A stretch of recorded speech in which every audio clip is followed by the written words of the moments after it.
Good evening. Welcome to The Pipeline. This is the Western Standard's weekly panel show where we'll dissect and break down the most important issues that have been breaking in the news throughout the course of the week. I'm Cory Morgan, one of the columnists at the Western Standard, and I'm joined by a couple other panelists who I'll get to quickly. But first, let me speak about our sponsor, as it's important to pay the bills as well. That's how we stay independent, and that's the Canadian Shooting Sports Association. They're a great sponsor. They've been with us for quite some time now. If you own firearms, you plan on owning firearms, you want to use them for hunting, collecting, it doesn't matter. It's your business. That's one of the problems we have. You shouldn't have to justify it. But you should be a member of this group because there are people trying to take away your right to have those firearms. And if you don't fight back, you will lose them. Check them out. It's the Canadian Shooting Sports Association. All kinds of resources. A fantastic website, cssa-cila.org. Take out a membership with them, guys. It's well worth it. All right, tonight I'm joined, I'll start nearest to me here with our opinion editor, Nigel Hannaford. Hi, Nigel, how's it going? It's going very well. I was really surprised to see you lock eyes with Mr. Trudeau through the television there. You were totally into what he was saying over there at SAIT, weren't you? I was trying to find some wax I could put into my ears or something to stop that Borrowed some from Dave. Cutting voice of his, but yeah, he has a special place in my heart, that's for sure. All right, well, we'll talk about him soon as well. We got our news editor, Dave Naylor. How's it going? Good, Cory. Looking forward to bloviating with you. Bloviating, yes. Is that the right use of the word? Bloviating, that would be it. We will go on and... You okay, though? You seem a little tight around the collar this morning. I'm struggling with this darn collar extender. Did break on me. So, yes, folks, if I'm turning a little purple, that's what it's about. I have a thick neck to support that swollen head of mine. And, well, my button's a little tight tonight, so that's fine. We'll get through. But if I pass out, that's all it's about. First world problems. Yes. All right. So, well, we were honored in Calgary today. We had a meeting with Prime Minister Trudeau came in and gave an audience to our Premier, Dave. What's the story here? Yeah, so if you remember the last time, it was a month or so ago, he came here and Danielle Smith did not have a meeting and she was a bit perturbed. So she heard Trudeau was coming to town and she asked for a meeting and did in fact get one on Wednesday morning down in the Eau Claire area. She laid her cards on the table, said she wanted to tell Trudeau face-to-face that he should fire Environment Minister Stephen Guilbeault, talked about projects that needed to go ahead, talked about the carbon tax and how 7 premiers are now against it, come out united against it. Trudeau left the meeting, went up to SAIT, where he had a press conference mainly on the dental programs, but of course the media didn't want to talk about that. They wanted to talk about the carbon tax. And Trudeau went on an impassioned plea about climate change and trying to change the world, and was not going to budge, was not going to fire Stephen Guilbeault. If Danielle Smith can't get along with him, she's going to have to change the way she acts. Our own Sean Polzer was able to ask the Prime Minister, does he still intend on throwing Scott Moe in jail for Saskatchewan's refusal to collect the carbon tax? And he just says he expects every Canadian to obey the law. And then the Prime Minister was off to a senior citizens home to bother people during their lunch hour this afternoon. So Danielle Smith zoomed back to Edmonton, had a press conference, basically said the same thing, that, she made her case. Prime Minister made his case, but it was good that she was able to have some face time. I mean, credit where due. Last time he was criticized for not having sat down with the Premier. He gave her time this time, and, as we expected, I don't think much productive came out of it, but they did chat. I mean, it's quite the line in the sand, or the hill to die on. I mean, they're not going to back off on this carbon tax. No. Possibly, I don't know. 7 premiers against it, and most of the public against it as well. I wouldn't be surprised I wouldn't be totally surprised if they backed away from it or said it would be delayed 3 months or something like that. It would be a concession to make if they wanted to make one. But I must admit, I'm a little puzzled about why this meeting happened. He says that 1.3 million senior citizens in Canada are signed up for this dental program. So this is obviously not a new initiative. So why would you come to Calgary to recycle something that is already out there, unless it was for a different reason? And the different reason would be perhaps to demonstrate resolve in the face of Western intransigence. Maybe it's something like that, or to remove the stigma of having turned down a meeting with the Premier of Alberta a month ago. I mean, who knows? But there didn't seem to be a lot of reason for him to come here to do what he did. So what's really going on? Yeah, well, I mean, it feels almost, it's been this way for a while, as if they're doing campaign style stops. I mean, they're kind of crossing the country and making announcements in different areas. Usually it's been housing. This time, as you said, they wanted to regurgitate the seniors dental plan that was going on, but certainly not worthy of a stop on its own, you would think. But I mean, I doubt it indicates an election's coming soon. I look, by the way, at what they have on their website about the dental plan.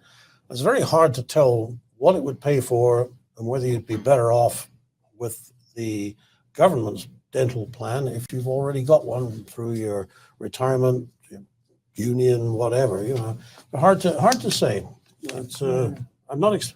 There are no details. It's not coming in until November of this year, and well, I guess we'll have to wait and see.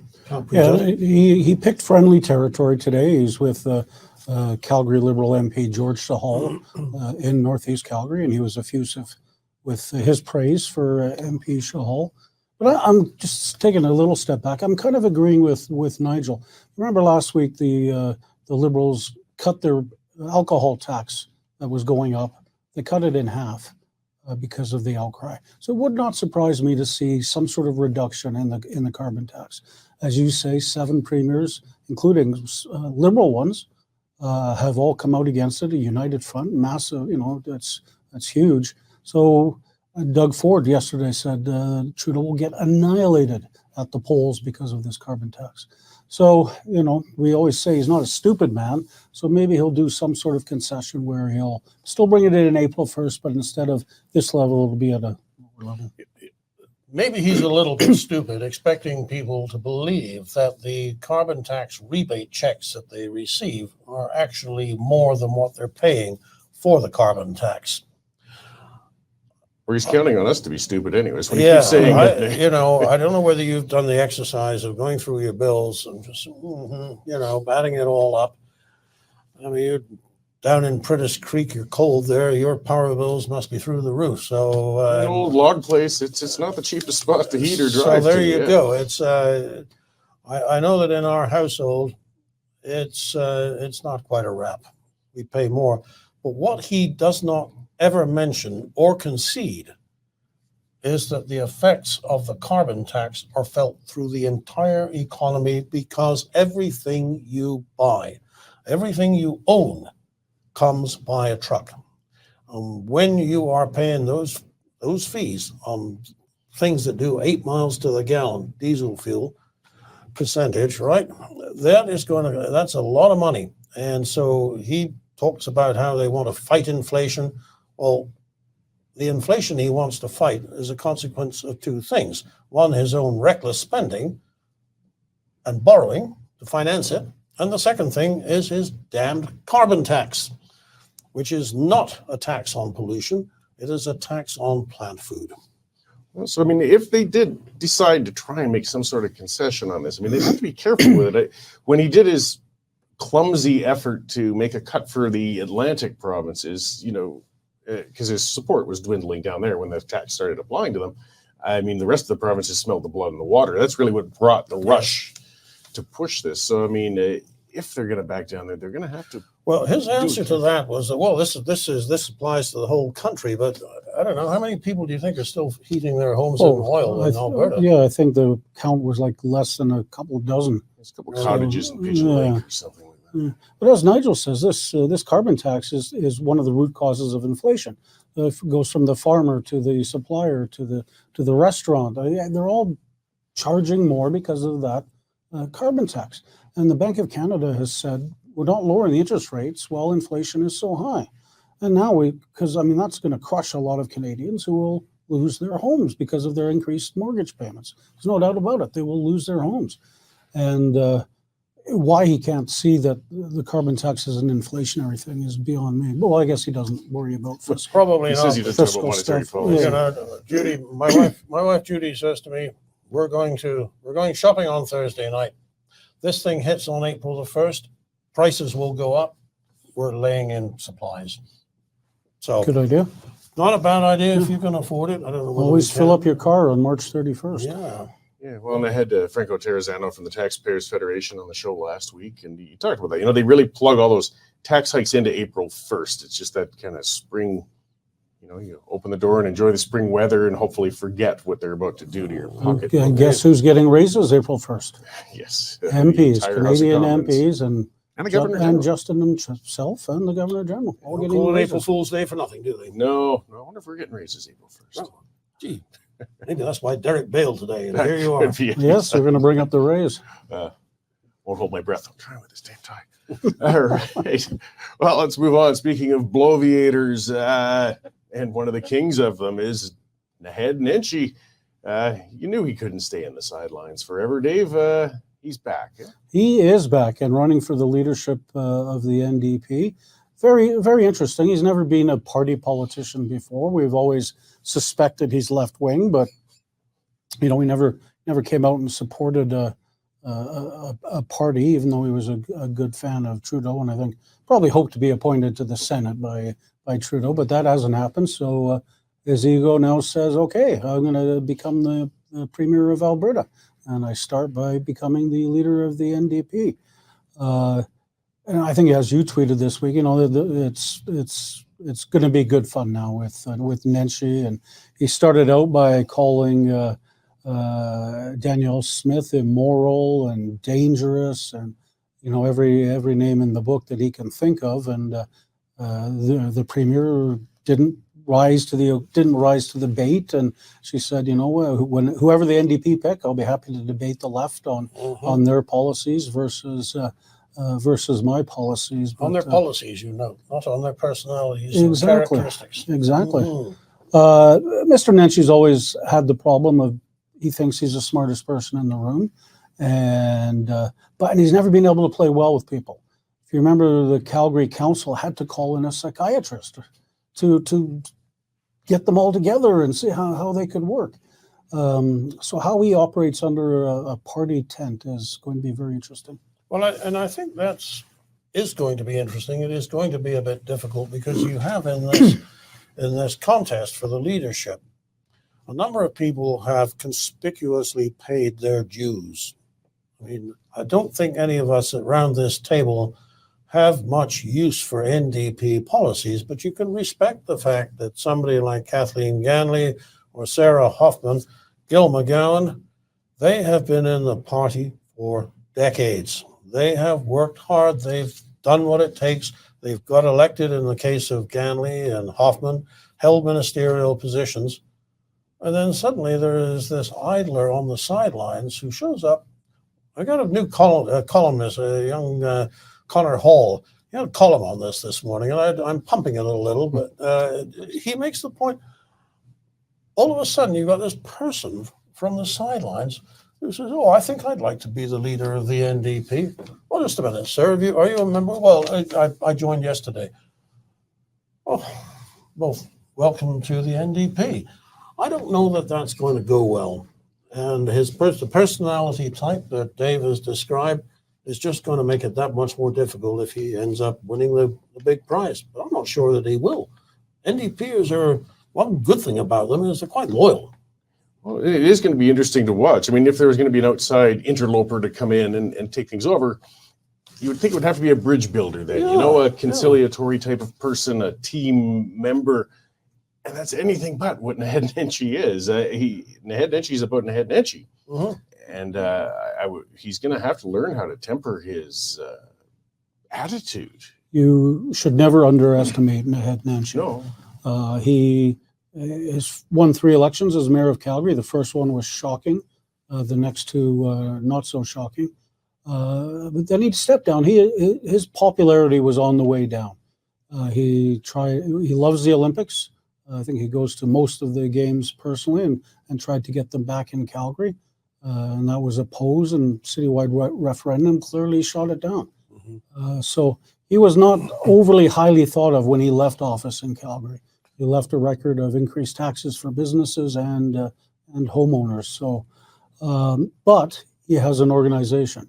Some video of him in a room last night that was just full of people waiting to sign up as volunteers for him. Really? So he's got the ground game, certainly, and you don't underestimate him. Oh no, he could win this leadership race. I mean, it's a one member, one vote system they have now, and I'm certain he's got that ground game, selling those memberships like crazy.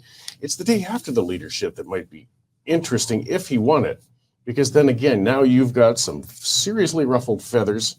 You've got a divided party, which is very possible in this. You think of Gil McGowan; he's one of the ones to be running against him. Gil's got a guaranteed seat at the board level with the NDP. It's built in with the Alberta Federation of Labor. And if those two are clashing, and Nenshi's the leader and Gil's on the board, that party's going to have some very... Isn't that what the UCP has been going through for the last... kind of, exactly, yeah. So who's going to be the David Parker of the left? Yes, good point. Take back the NDP. Yes. And the question I would have to him is, okay, MAiD, you're going to take a run at it. You finish a close second. Are you going to run for the NDP in the next provincial election? Are you going to try and seek a seat? Be interesting to see what he says, if he's willing to stick around and play the long game. That would be a good way to corner him. I mean, yeah, and whether he would answer, honestly, I'd find it very hard to believe that Nenshi would stay with that party in any role other than the leader. No, and he's got an easy escape for that question. He could just say, well, I'm only focused on the leadership right now. Well, whatever comes will come. So, I mean, you've covered too many press conferences, Dave. A few. Know the answers before the question I know. is asked. yeah, well, the other part was not underestimating him as well. I mean, Calgary is the battleground, and the number of seats that, really only had to turn over a handful to change the outcome of this election. People's memories are short. They might forget just how much they retired in Nenshi before. By the time the next election rolls around, he could be the one that could turn It's it. your job to remind them, sir. Oh, I will. You know that. Yeah, and you're right. I mean, he would have no chance in the rural areas. I couldn't see Nenshi showing up on a ranch in his purple cowboy boots, or yes, orange now, cowboy boots. So, NDP will probably hang on to Edmonton because they're a government town, union town. So yes, we'll all come back down to Calgary, and whether people have long memories. There's one thing. There's the municipal elections the turnout is low. The provincial elections, more people care. Do you think that would work in his favor, or would be a problem for him? My bet is that it would be a problem. Good question. It could be. I mean, it's apathy that keeps those municipal leaders in. Even when their public support goes down, they keep getting reelected because, well, we're lazy. I mean, I can't stand them, so what I'll do is stay home, watch TV rather than vote against them. Yeah. But you can't count on that on a provincial level. People will get up and mark their ballot. Yeah, and the Premier's office is reportedly salivating at the thought of MAiD winning. They've got couple more years certainly to prove what they say is working. And if things are going well at the end of Smith's mandate, it doesn't really matter who's leading the NDP, Smith will get reelected. Mm-hmm. Well, and, just the final thing, like, boy, has he ever come out of the gates swinging. He's always never held back. He's had a sharp tongue, I guess you could say, but people have often complained that it's gotten so negative, so polarized. I just would have thought with his political instincts, maybe he would try to come out in being a little more... Didn't work for Notley in the last campaign, did it? Well, she wasn't exactly positive in that campaign. Yeah, I mean, she ran a negative campaign. Yeah, right? and then the last 2 days, it's holy cow, as you said, he's been calling Premier Smith everything in the book already. The difference is that Notley was already in the secure place. He needs his entry into the race to be noticed, and you do that by being a bit over the top. Well, and as well, I guess when he's got a party that could turn their support against him, he doesn't want to campaign against the other candidates so much as he wants to campaign against Premier Smith. Because if he starts shooting at Gill or Ganley or any of them, that's not going to be well received by a lot of the party loyal. All of a sudden, with Nenshi and McGowan, I'm looking forward to the NDP debates. Oh, I'm really. I mean, it was going to be. I wasn't even going to bother before, but hey, I'll tune in now. So at least it's good for the NDP. They're getting some good publicity out of it, anyways. Well, they're getting that. And as I said, with the debates, just the first time Nenshi will do his patented eyes closed and up in the air and talking down to Gill and sort of patting him in the head across the room. We might see a blow up like he had with Arthur Green, our former reporter. Yes, I'm sure Nico could pull up that photo if he wanted to. If there's one thing Mr. McGowan has, it's a very short fuse. And a very long middle finger. Yes. Okay, well, we'll be watching. He'll be giving us lots of fodder to chew on for quite some time because that race isn't done till June. So, good fun for months. So, getting into the bigger, a little more broader, Jordan Peterson in the news, warning us of AI and big government. Yeah, he was down in Washington speaking to Congress. Some pretty scary stuff, Big Brother type stuff, and warned that it's state surveillance is going to become a thing. I think our columnist Linda Slobodian pointed out there's 700 million CCTV cameras in China, and they're basically watching everybody. And all of these moves towards digital economy, digital money, digital this, digital passports, digital that, it's becoming a lot easier for the governments to spy on it. And Peterson sounded the warning. I'm glad he did it. I'm glad he said what he said, and I'm glad he made the warning. But we have actually been watching this mushroom grow at our feet for more than 20 years. This idea of a digital ID, which it all really hinges on, like we know where you are, what you watch. We've got your driver's license number, your healthcare number, your firearms number, every other. We're already carrying it. Yeah, your bank account number. But this started in BC back in about 2002, and their objective, which was just step one of a much grander plan, was to put all the government information on one card, which is now, of course, evolved into one. If you want to carry it on your phone, one scan that just tells you everything about you. But it wasn't supposed to stop there, and it didn't. The next thing was Alberta became integrated, and the two provinces are now integrated with the federal government. Your Alberta card, if you have one, will give you access to your federal accounts, EI, tax, whatever you need to deal with the federal government about. So you now got two provinces and one federal government with access through one card. This whole thing is being put together by one of those organizations that you're never ever going to do a story about, because the name itself is like a long drink of warm water. It's something about the Canadian Bankers Association is in on it, and if you really like the World Economic Forum, well, they're in on it too. But you can never find these things quickly when you're too well prepared, can you? But anyway, suffice it to say that there is, and here we are. It's called the Digital Identification and Authentication Council of Canada.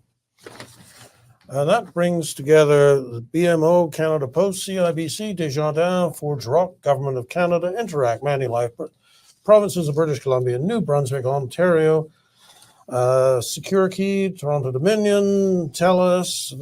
That was 2 years ago when I wrote that. Now there are probably more. And when you have got your banks and your governments and some of the service companies working together to get all of your digital identification on one chip, I say that trusting that system is asking too much of people, and Peterson nailed it. He said they're coming together, and there's only one loser in this game.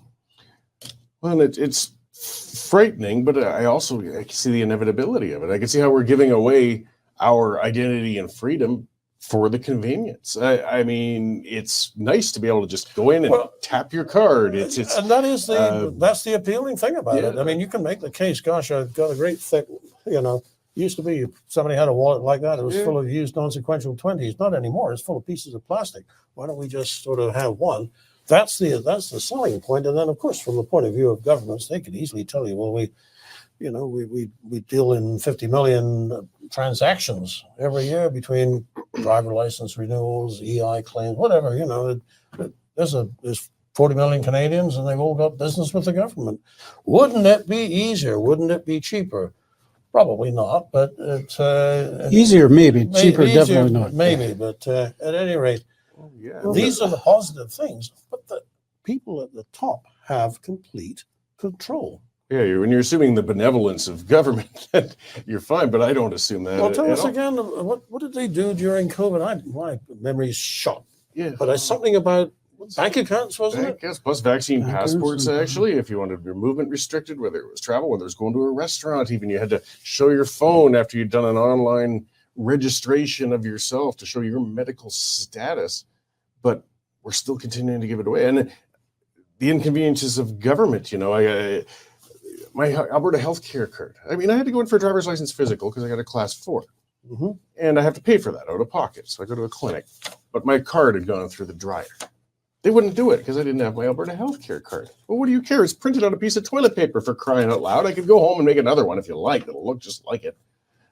But you see, these annoyances, you get people to say, well, we'll just pack it all into one little card. Let me just play the devil's advocate. I'm not saying I agree with this because I don't, but if you're a law-abiding citizen and you don't do anything illegal or anything wrong and just go about your life, what's wrong? What's wrong with that? I mean, what's wrong there is that you may be subject to laws that you never contemplated.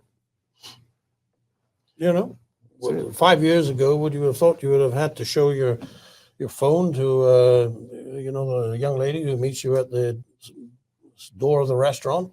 No. But true. Then it became the law, and then you had to. How did you feel about that? I happen to know how you felt about that. I felt the same way. So what it means is that you sign up for one thing and you end up getting given another. And by the way, even if that wasn't the case, why does your liberty have to be predicated on the assumption that you're always going to agree with the government? Just because you're not doing anything wrong doesn't mean that you should be silent about when people want to know exactly what you're doing. The bottom line is they've got most of the information anyways, right? From bank accounts to healthcare cards to, they've already got it. Makes it just that much more convenient. Part of wondering if it's not, is the horse already bolted? Exactly. Like, can we put this toothpaste back into the tube? I mean, it gets astounding with what we see with AI, whether it's image generation or you take a picture of yourself and put it in the reverse image search on Google. And it will find, well, if you've got lots of pictures online, like I do, suddenly you'll have a whole lineup of other pictures of you because it recognized your face and pulled up all the other shots of you. It's already there. Yeah, and I think that's the one thing we haven't talked about yet is AI and where that new technology is going to take us, because that is kind of scary. Well, it might be the savior of us from the government. The AI might be smarter than our... I bow down to our authorities. No doubt about that. Artificial intelligence government now. Yeah, might do better. Can't do worse. But I mean, it is scary stuff. And I was glad Dr. Peterson brought it up, but I think he's kind of almost bringing it up after the fact. What can we do? How do we avoid this?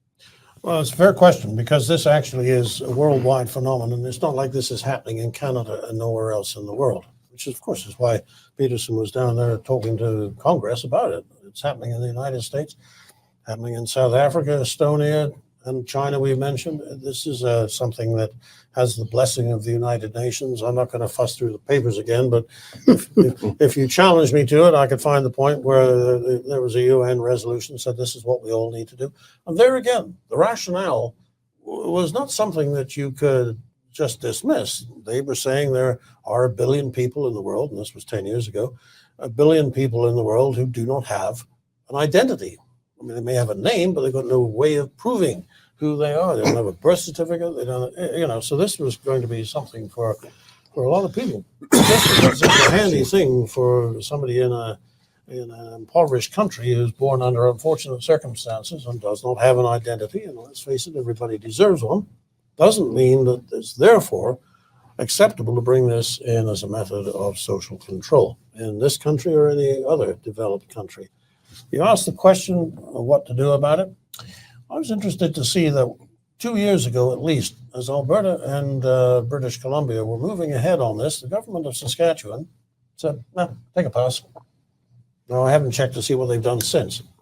But you're not going to turn the whole world back. Well, they're interesting times. And I think at best at this point, we just have to be on guard. I mean, I'm not sure what else can turn this back. I mean, we're slaves to the convenience of it and the assumption of good intentions, which often is where these things always start. But 5 years from now, you're not going to be able to travel without a digital ID.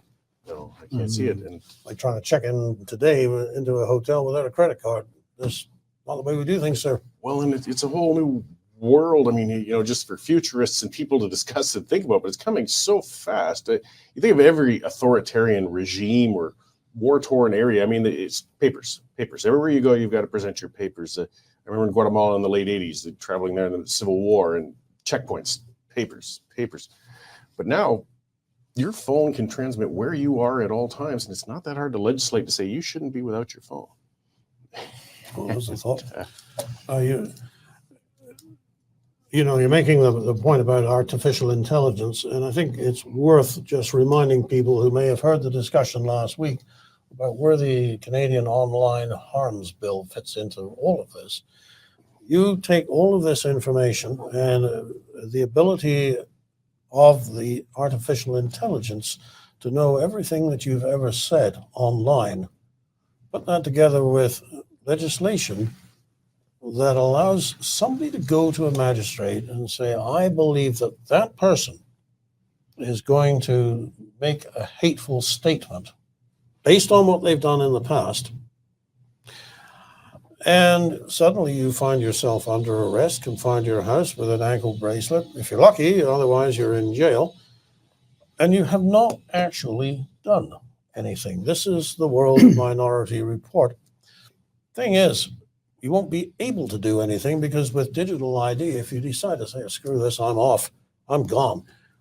Well, they know who you are, and when you try to buy a bus ticket or an airplane ticket, they know what you're doing, where you're going, and they'll meet you when you get there. Like the whole thing is, it's so easy to paint this bleak picture, the kind of thing that science fiction films were made of 50 years ago, but it's here. It's not a stretch of the imagination it's anymore. Old. No. We're totally dependent upon the goodwill of the governments we elect. Well, and we better start paying attention to the governments we elect. Or start electing Liberals? That must be it.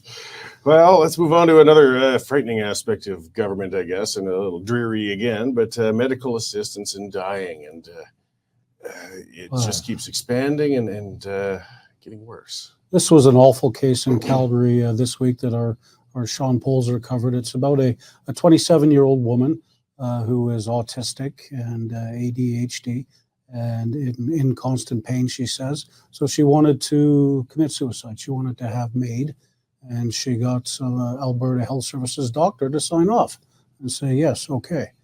Her father is now seeking a court injunction or an extension of an injunction to have the procedure stopped and to prevent his daughter from killing herself. The judge called it one of the most complex cases he's ever seen, and says no doubt it'll end up in the Supreme Court of Canada. But a really tragic case, and unbelievably, the father and daughter still live under the same roof. This is a woman who just fed up with life, does have some mental issues, there's no doubt about that, is in constant pain and cannot get a job. The judge himself said he's uncomfortable with overruling the decision of doctors, but this is where we're at. This is the whole argument today, Nigel, of MAiD, and especially with mental health coming in. Well, being a freedom advocate, I do have an initial difficulty with removing the agency of any person. This woman says she wants to do a certain thing, and she's of age. She should be able to, as long as it's legal, do what she wants. But who among us, having children, will stand back and watch them destroy themselves when it is in our power to do something about it? And this man, you're right, it's a complicated case, all right. But this man is doing what I hope any parent would want to do if their child was putting themselves in risk of their life, whether it was taking medical assistance in dying, whether it was trying to hold them back from the brink of addiction. People, just because somebody has passed the age of 18, may give them rights, but it doesn't remove the caring, affection, and a sense of responsibility that goes with being a parent. You can't help yourself. And frankly, wherever it's a matter of preserving life as opposed to ending life, the law should find a way to support the people who are trying to preserve life. Well, and that's well said and covers a lot. And something that's happened with this MAiD, as people refer to it, it's gone so much farther beyond what the original advocates envisioned. It was Mike DeMore who put me in touch with a gentleman who was a lawyer for Sue Rodriguez, if we remember that case. Yes. Back in the 90s, and Sven Robinson. But she had a physiological, debilitating condition. It was a death sentence. She was going to pass away anyways, and presumably without a very good quality of life for that period. I think most people at that point thought, okay, she's of sound mind and has an unfortunate, terrible disease, and she wants to choose how it's going to end. Perhaps that's what her ability should be able to do. And I spoke with that lawyer. I said, did you envision this being applied now to people with mental health issues? He said, no, of course not. And his name escapes me now, but that wasn't what they had in mind at all. That's a whole different ball of wax. I mean, you were talking about terminal people they were speaking of before, not somebody who's just, well, I shouldn't say just. I mean, mental health issues are very serious and debilitating, but that wasn't what they had in mind. And now when it's gone beyond into this, it adds a lot more question into whether it's a sound decision being made by the person. I want to just take us back 18 months to some work that was done by our friend and colleague Linda Slobodian. There we had, she was made aware of a young man, 23 years old, who had diabetes and was not happy with life. And he found some quack in Toronto who was prepared to put him down. Only when Linda's story was published here and picked up by numerous other media voices did it get uncomfortable to be that doctor, and he withdrew from the case. We haven't kept up with this young man, but we do know that 3 months after he was supposed to have received medical assistance in dying, he was living in much happier circumstances with his grandparents, was busy about something, and had a girlfriend, and wasn't interested in medical assistance in dying anymore. Now, I don't know what the circumstances or the possibilities are for the young woman that we're talking about in this case. We would hope that she too would find some fulfillment somewhere that would just take the whole matter off the table. But while there is life, there is hope. The MAiD statistics in Canada are quite staggering. We're leading the world in killing people, and not just by a little bit. The growth is exponential. Thousands and thousands of people in Quebec alone. I think it was 15,600 or so last year, and sorry, in 2022. We don't have the three numbers yet. And it was 10,000 the year before. It had been 5,000 the year before that. So yes, an exponential growth. There's funeral homes in Quebec City that are setting up shop. Come to us. You can die here, and be basically in your coffin already. I mean, it really is. It is frightening, and I think you're right. I mean, we're all fathers here. We do anything for our children, anything to keep them alive, and on the, but you know, what is the right? What is the right of an adult? When can an adult not? When can an adult not make proper decisions? And I don't know if that's really up to somebody, a MAiD doctor or something. I'm not sure who makes that decision. And as you said, I mean, and as the judge said, it's complicated and difficult. There will never be an easy answer to that one. I mean, he says he wants to make a ruling quickly. This woman was scheduled to die April timeliness 1st, is April part of this, 1st. yeah. And he says, look, there's no point in appealing this. So, you know, over years, because by that point, this woman will be dead. She'll have got her assisted suicide and appeals become meaningless. So, yeah, it's going to go through the court system quite rapidly, I think. Yeah, and it's tragic case. Yeah. You know, and this is something that's kind of always been there, but in the background, I mean, we've always kind of known the terminal cancer patient, the caregiver might leave the room and say, there's your morphine button, and, you know, if you push it once, it'll make you comfortable. Be careful not to push it 4 times or it would give you an overdose. I mean, that did happen. It's more formalized kind of now. But you know, I think the fact that the three of us are trying to have this highly emotive situation talked about in a dispassionate way, it's very hard. And I think we need to say that very, very sympathetic to the individuals involved and the pain that they feel. Being in a mental frame where death looks like a good option is something that we need to feel enormous sympathy for. The father in the case have great empathy for somebody like that. But, you know, they do say that hard cases make bad law. And in the end, preserving life has got to be the priority, because you can get a second chance to litigate this, but if somebody lives through the first court hearing, but you don't get a second chance if it's all over. And the precedent that this could set could be horrible. absolutely. Well, we'll watch and see, and just, yeah, we should err on the side of life when it comes to these things, in my view. But Just to be highly provocative, look at all the kids who are coming up with, they're getting their sex changed. They wait 5 years and suddenly find that this is terrible.